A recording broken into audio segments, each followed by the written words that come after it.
प्रिय विद्यार्थियों, नमस्कार। मैं आपका अध्यापक आनंद कुमार शुक्ल हूँ। पिछली 2 कक्षाओं में हम आदिकाल के नामकरण की समस्या से संबंधित चर्चा कर रहे थे। आदिकाल का नामकरण क्या होना चाहिए और जो नाम चुने गए हैं उन नामों के चुनने के पीछे क्या तर्क है, इस संबंध में हम विविध विद्वानों के मतों का विश्लेषण कर रहे थे, उनके बारे में जान रहे थे।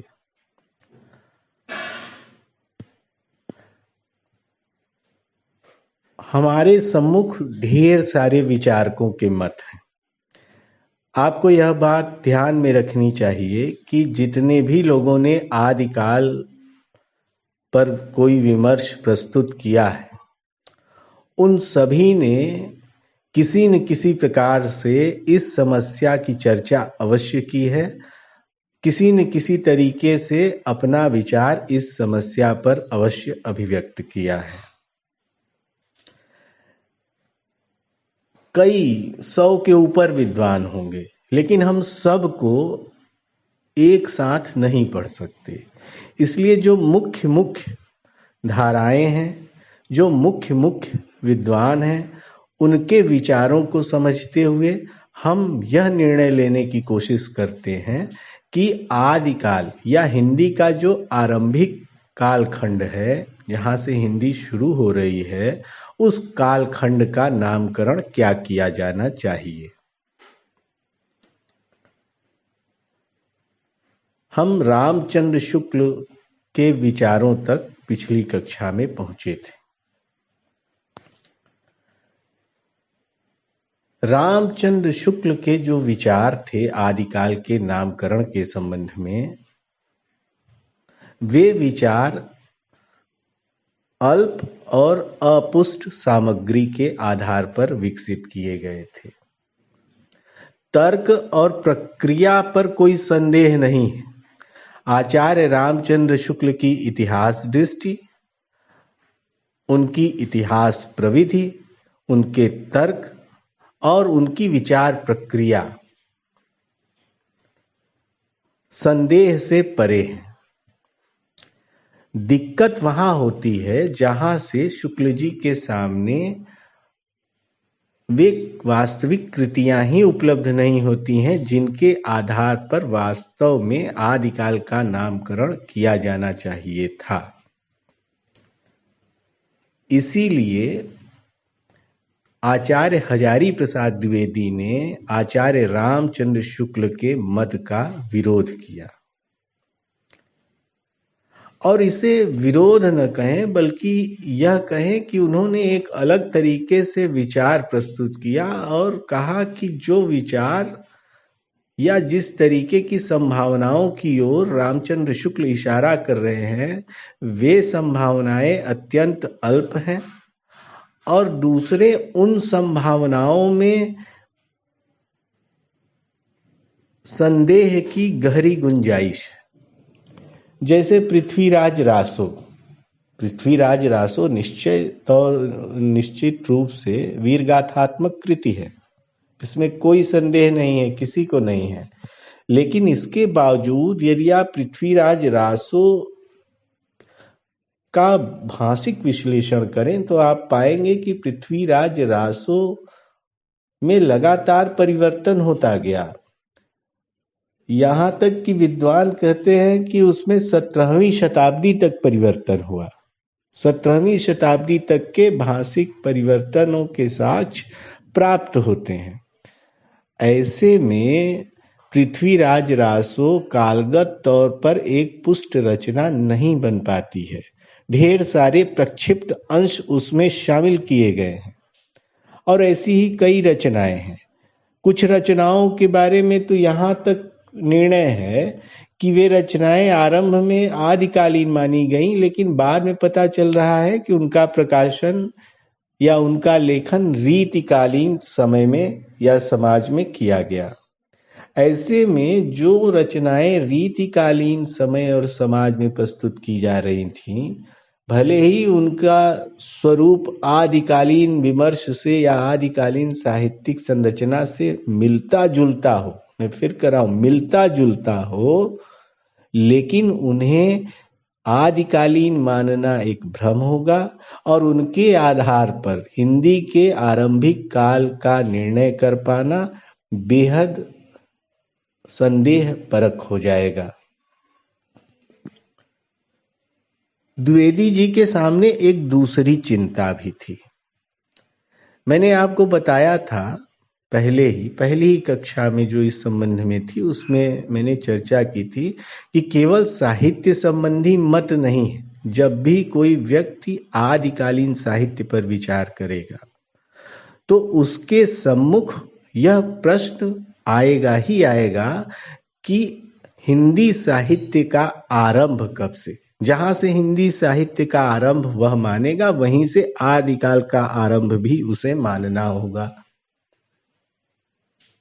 यह एक तरीके की सत्यनिष्ठ विचारणा है और हिंदी साहित्य का आरंभ वहां से मानना पड़ेगा जहां से साहित्य में हिंदी अपने स्वरूप में प्रकट होने लगती है। इस भाषिक विवरण से इतर एक दूसरी परिलब्धि है सिद्धनाथ साहित्य। यह साहित्य का बहुत बहुमूल्य हिस्सा है और इस हिस्से का गहरा प्रभाव बाद के भक्तिकालीन साहित्य के संत साहित्य पर पड़ा।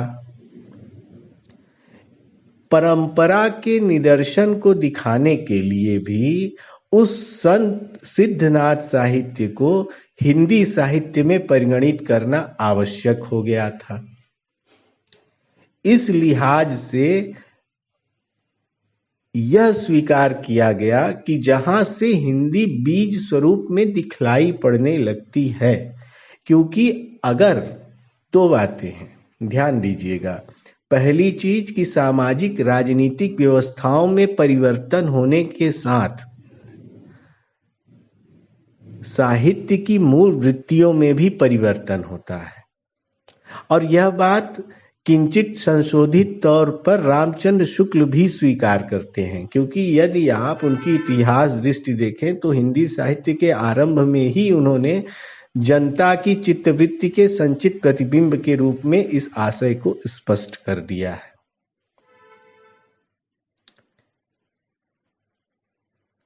लिहाजा सिद्धनाथ साहित्य को भी हिंदी में शामिल करना एक तरीके से बेहद जरूरी हो गया और यह कार्य आचार्य हजारी प्रसाद द्विवेदी और राहुल सांकृत्यायन ने किया। आचार्य हजारी प्रसाद द्विवेदी का मत ऐसा नहीं है कि निर्विवाद है। अगर आप उनकी धारणा को पढ़ें या उनके लिखित हिस्से को पढ़ें तो आप पाएंगे कि उसमें भी एक तरीके का विरोधाभास मौजूद है, लेकिन उस विरोधाभास की मौजूदगी के बावजूद आपको यह स्वीकार करना पड़ेगा कि उनकी दिशा सही है। उनकी दिशा से गतिरोध या उनकी दिशा से असहमति नहीं व्यक्त की जा सकती, या कम से कम मैं व्यक्त नहीं कर रहा हूं।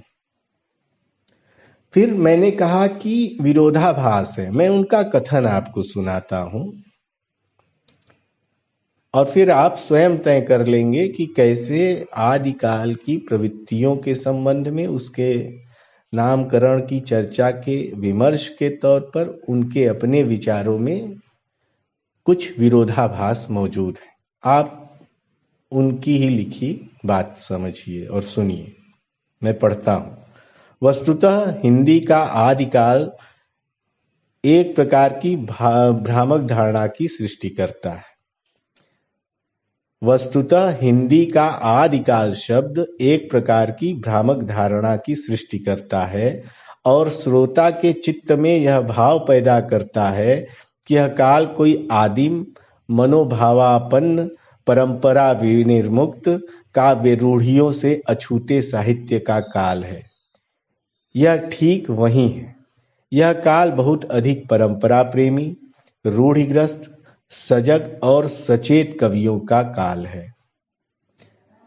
आदिकाल नाम ही अधिक योग्य है, क्योंकि साहित्य की दृष्टि से यह काल अपभ्रंश काल का ही विकास है, पर भाषा की दृष्टि से यह परिनिष्ठित अपभ्रंश से आगे बढ़ी हुई भाषा की सूचना देता है।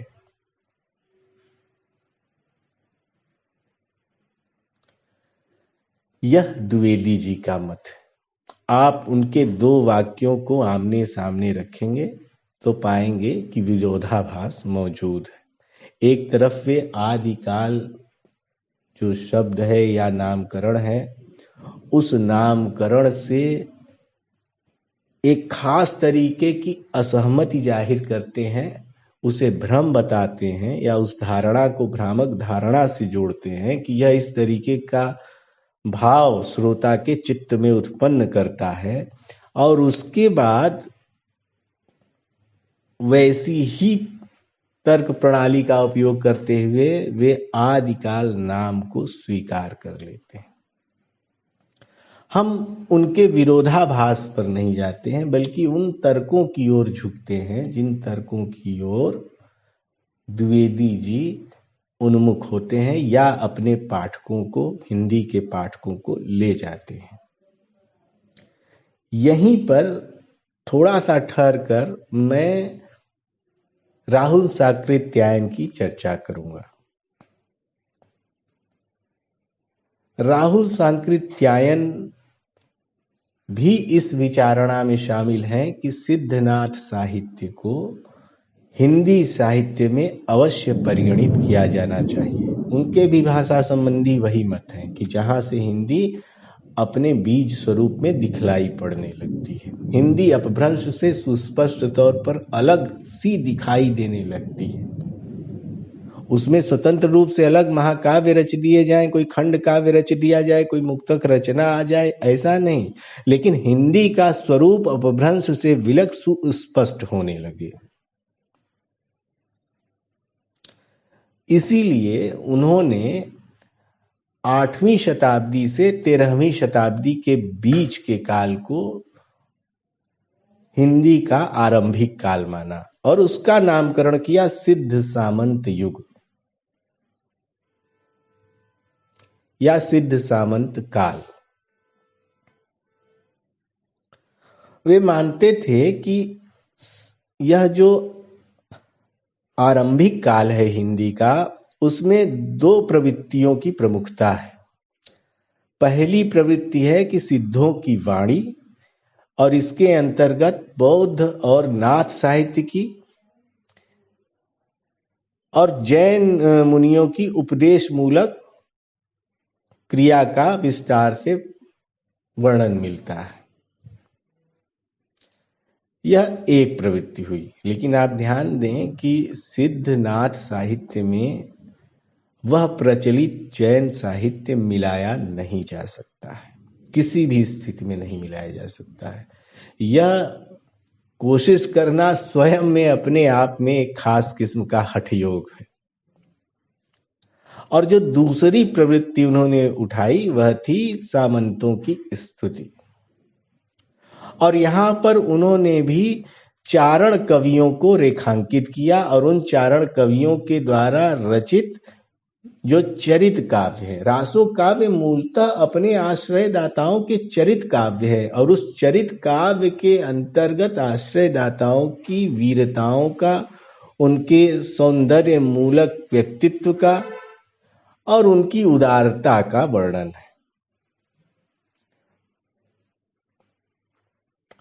बहुत सारे प्रसंगों को मैंने आपको पहले ही बताया था कि यदि राजा अपने अधीन किसी कवि को या चारण को नियुक्त करेगा तो जाहिर तौर पर कवि या चारण उसकी प्रशंसा करेगा। लेकिन आप कल्पना कीजिए कि हर राजा तो वीर हो नहीं सकता, ऐसा संभव नहीं है कि हर राजा वीर हो, लेकिन अपना चरित काव्य बनवाने का शौक ज्यादातर राजाओं को था। तो ऐसे में जो तमाम रचनाएं प्राप्त हुई हैं, उनमें से ढेर सारी रचनाओं में झूठी प्रशंसाओं का योग है। ऐसी प्रशंसाएं जिनका इतिहास से कोई मेल नहीं है। ऐसे ऐसे युद्धों का वर्णन किया गया जिन्हें यदि आप इतिहास की पुस्तकों में ढूंढें तो ढूंढते रह जाएंगे, आपको मिलने से रही वे पुस्तकें, वे युद्ध। तो जाहिर तौर पर वीर गाथात्मक कृतियों में कल्पना का तत्व अत्यंत प्रबल होने लगा, और यह केवल बिल्कुल जो सिरे से झूठी वीर गाथात्मक चरित्र रचनाएं थी उनके लिए सत्य नहीं है, बल्कि जो सच्ची वीर गाथात्मक रचनाएं हैं उनमें भी कल्पना का सम्यक संयोग है। अब आप कह सकते हैं कि कल्पना के बिना तो साहित्य की रचना संभव ही नहीं है। बिल्कुल नहीं है। बिना कल्पना के साहित्य अपना होना परिपुष्ट कर ही नहीं सकता है, कि यहां तक कि यथार्थवादी रचनाएं भी कल्पनाशील होती हैं, और निरी यथार्थवादी रचनाएं, और कई बार तो बहुत बाद में आकर के जो नग्न यथार्थवादी प्रवृत्ति हमारे सामने आती है, आधुनिक काल के भी थोड़ा सा बाद के दौर में, उस नग्न यथार्थवाद में भी बिना कल्पना के साहित्य रचना संभव नहीं है। तो हम कल्पना के उस सम्यक संयोग की बात नहीं कर रहे हैं, बल्कि हम इतिहास को बदल देने वाली कल्पनाओं की चर्चा कर रहे हैं।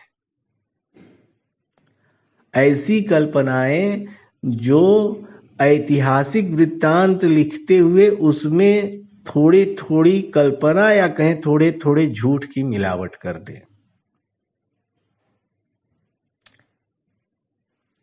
अभी हम उस दिशा में नहीं जाते हैं, हम इस दिशा में रहते हैं कि राहुल सांकृत्यायन ने इन तमाम रचनाओं को देखा, जितनी रचनात्मक प्रवृत्तियां थी उन सब को देखा। उनके सम्मुख सिद्धनाथ साहित्य भी था, उनके सम्मुख जैन साहित्य भी था, उनके सम्मुख सामंतों की स्तुति या चारण काव्य भी था,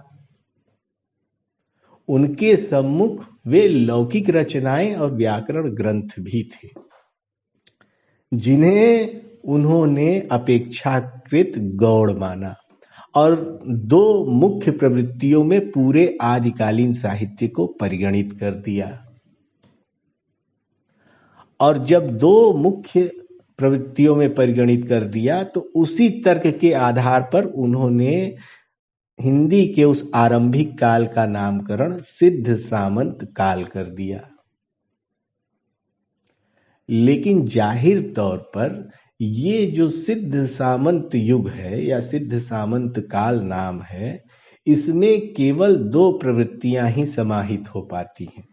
जो अन्य प्रवृत्तियां हैं, यहां तक कि आप कहें जैन साहित्य, तो जैन साहित्य के विविध स्तर हैं।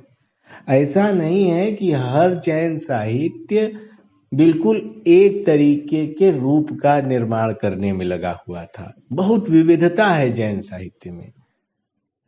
लौकिक साहित्य में विविधता है, तो उसे खारिज कर देना या उसकी तरफ ध्यान ही न ले जाना, पूरे नामकरण में उसकी कहीं चर्चा न होना। और ध्यान दीजिए कि ये सारे तत्व प्रबल तत्व हैं। अगर आप सिद्धनाथ साहित्य को प्रबलता से उठाते हैं तो आप जैन साहित्य को गौड़ साहित्य नहीं कह सकते, किसी भी आधार पर नहीं कह सकते। वह भी उतना ही प्रमुखता से हमारे सम्मुख उस आरंभिक काल में आता है या रचा जाता है जितनी प्रमुखता से सिद्धनाथ साहित्य। और यह भी कहना उचित नहीं होगा कि जैन साहित्य का प्रभाव बाद के समय पर नहीं पड़ा। उस साहित्य का प्रभाव तो आज तक है, इसलिए उसकी महत्ता को खारिज करना या नामकरण से उसके पूरे के पूरे स्वरूप का विलोपन कर देना किसी भी तरीके से संभव नहीं था। और इसी लिहाज से हिंदी साहित्य की संपूर्णता का दर्शन करने के बावजूद जिस संकीर्ण धारा के अंतर्गत राहुल साकृत्यायन ने उस हिंदी के आरंभिक युग का नामकरण सिद्ध सामंत युग किया, उसे स्वीकार नहीं किया जा सकता। अब एक बार फिर से हम हजारी प्रसाद द्विवेदी पर आते हैं। द्विवेदी जी ने वह जो विविधता है आदिकालीन साहित्य की, उसे बहुत ही गहराई से महसूस किया। उन्होंने यह नहीं कहा कि केवल सिद्धनाथ साहित्य महत्वपूर्ण है, क्योंकि जब वे आगे ले जाते हैं साहित्य को तो उस क्रम में सबसे ज्यादा जरूरी उनके लिए सिद्धनाथ साहित्य ही था। उसके बावजूद जैन साहित्य या लौकिक रचनाओं या व्याकरण ग्रंथों को वे खारिज नहीं करते हैं, वे उसे भी हिंदी के प्रमुख अंश के तौर पर स्वीकार करते हैं और इसीलिए वे आदिकाल नाम का समर्थन करते हैं। और एक बात और ध्यान देने योग्य है कि हजारी प्रसाद द्विवेदी जब आदिकाल के नामकरण को समर्थित करते हैं या उसका समर्थन करते हैं, आदिकाल कहते हैं आरंभिक युग को, तब वे यह भी स्वीकार करते हैं कि यह कोई प्रवृत्तिगत नाम नहीं है। चूंकि कोई सुस्पष्ट प्रवृत्ति स्थापित नहीं की जा सक रही है, हम नहीं कर पा रहे हैं, लिहाजा आदिकाल नाम एक तरीके से मजबूरी में स्वीकृत नाम है। द्विवेदी जी ने कुछ पुस्तकों को आदिकाल के नामकरण के संबंध में आधारभूत पुस्तक माना। और ध्यान दीजिए कि द्विवेदी जी अपने इतिहास ग्रंथ जैसे हिंदी साहित्य की भूमिका विशेष तौर पर, या जो भी उनके दो प्रमुख इतिहास ग्रंथ हैं, उन ग्रंथों को कब लिख रहे हैं। द्विवेदी जी ने 12 ग्रंथों को आधारभूत ग्रंथ कहा। ये ग्रंथ हैं जैसे पर पृथ्वीराज रासो, विद्यापति की पदावली, कीर्तिलता, कीर्ति पताका, परमाल रासो, संदेश रासक, पौम चर्यु। अब देखिए उन्होंने पौम चर्यु को भी उस नामकरण के आधारभूत ग्रंथ में शामिल कर लिया। पौम चर्यु मूलतः राम कथा का काव्य है और जैन दृष्टि से लिखा हुआ है। यह मूलतः जैन काव्य है और इस पौम चर्यु में हिंदी का अंश अपेक्षाकृत बेहद कम है। उसके बाद भविष्यत कहा को, जो धनपाल की रचना है, परमात्म प्रकाश को, बौद्ध गान और दोहा को, स्वयंभू छंद को और प्राकृत पेंगलम को, इन ग्रंथों को उन्होंने आदिकाल की आधारभूत सामग्री बताई। एक हमारी अक्षमता भी है और उसको भी ध्यान में रखना चाहिए। जो आरंभिक काल है, भारतेंदु की मृत्यु के पश्चात आप कह लें, जहां से विशेष तौर पर नागरी प्रचारणी सभा की स्थापना होती है 1893, और फिर द्विवेदी काल और थोड़ा सा और बाद तक, इतने समय तक पुराने प्राचीन ग्रंथों को खोजने का उत्साह भारतवासियों के मन में बहुत प्रबल था। लेकिन धीरे धीरे वह उत्साह क्षीण होता गया। आज हम कहें, अपने आप से पूछें कि क्या आज हम वे प्राचीन पुस्तकें खोजने के लिए उद्यत हैं, या हमारे मन में ऐसे कार्य के प्रति कोई उत्साह है? कितने लोग खोज रहे हैं? पता नहीं आप कोई नाम ले सकेंगे या नहीं कि कितने लोग खोज रहे हैं, और जो नाम है वे वास्तव में खोज रहे हैं या नहीं खोज रहे हैं। यानी एक निश्चित काल क्रम तक ही जो खोज हुए, उन खोजों के फलस्वरूप आदिकालीन रचनाएं हमारे सम्मुख आईं, और जो रचनाएं आईं उनके कलेवर और उनकी विविधता को देखते हुए ही हम आज हिंदी के आरंभिक काल के नामकरण की ओर प्रवृत्त होते हैं।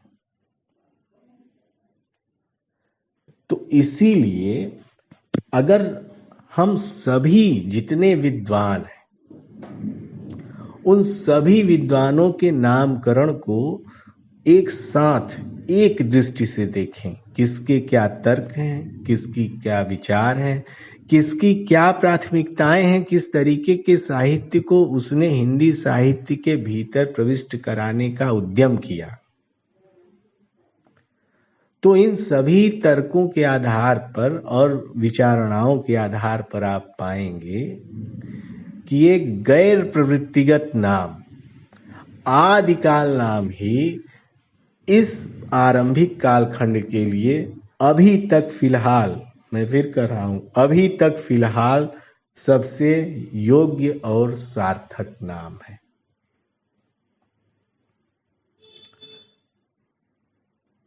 मैंने कहा कि अभी तक, यानी अगर बाद में चलकर किसी संस्था में, व्यक्तियों के कुछ दलों में, क्योंकि यह एक व्यक्ति का काम तो नहीं है, इसके लिए व्यक्तियों का सुसंगठित दल होना चाहिए जो पुस्तकों की खोज करे, तो हो सकता है, संभव है कि अन्य जो खो चुकी पुस्तकें हैं, जो खो चुके ग्रंथ हैं, वे हमारे सम्मुख आए और उन ग्रंथों के आधार पर हिंदी के आरंभिक काल की संरचना का नव निर्माण हमारे मनोमस्तिष्क पर हो। लेकिन फिलहाल अभी आज जो भी साहित्य हमारे सम्मुख मौजूद है वह विविध वर्णी है, और उसमें किसी साहित्य को किसी अन्य साहित्य से कमजोर घोषित करना उचित नहीं होगा। आप यह नहीं कह सकते हैं कि सिद्ध साहित्य ज्यादा महत्वपूर्ण है, जैनों का रास काव्य कम महत्वपूर्ण है, या रास काव्य अधिक महत्वपूर्ण है, रासो काव्य कम महत्वपूर्ण है, या जो लौकिक रचनाएं हैं, ढोला मारूरा दूहा जैसी, इनमें लौकिक प्रेम गाथाओं का वर्णन है, ऐसी ऐसी प्रेम गाथाओं का वर्णन करने वाले ग्रंथ हैं जो किसी विचारधारा, किसी धार्मिक प्रवृत्ति से प्रेरित ही नहीं है। उनकी केवल एक विचारधारा है, और वह विचारधारा है प्रेम। आप उन रचनाओं को कैसे क्षीण प्रभावी घोषित कर सकते हैं या कैसे गौड़ बता सकते हैं? तो अभी तक जो रचनाएं हमारे सम्मुख हैं उसमें प्रवृत्ति के स्तर पर हमें विविधता के दर्शन होते हैं, और चूंकि कोई एक नाम व्यापक प्रवृत्ति के तौर पर स्वीकार ही नहीं किया जा सकता है, इसलिए आदिकाल नाम हमारे लिए अभी तक, इस अभी तक को ध्यान दीजिएगा, अभी तक सर्वाधिक योग्य और सार्थक है। इसी आदिकाल में बीज स्वरूप हिंदी की परवर्ती प्रवृत्तियां छिपी हुई हैं। भक्ति काल के तमाम तत्व छिपे हुए हैं, रीतिकालीन प्रवृत्तियां छिपी हुई हैं। जब शौर्य शिवैलरी की बात राम स्वरूप चतुर्वेदी कहते हैं तो वह शिवैलरी का तत्व भी आता है, और भूषण आदि कवियों में शौर्य का भी तत्व आता है, और जो अखड़ता है सिद्धोनाथों की, जो तर्क की प्रक्रिया है, वह भक्ति काल में भी प्रस्फुटित होती है और आधुनिक काल की विचारणा में भी प्रस्फुटित होती है। ध्यान दीजिएगा कि उन विचारों को पूर्णतः त्याज्य नहीं मान लिया गया कि अरे ये तो आदिकालीन विचार है, विचार के स्तर पर वे आज भी प्रभावित कर रहे हैं। लिहाजा उस आरंभिक काल की विविधता को देखते हुए हम इस निष्कर्ष पर पहुंचते हैं कि फिलहाल आदिकाल नाम ही स्वीकार किया जाना चाहिए। इस कक्षा में इतना ही। अगली कक्षा में हम अलग विषय का निष्पादन करेंगे। धन्यवाद।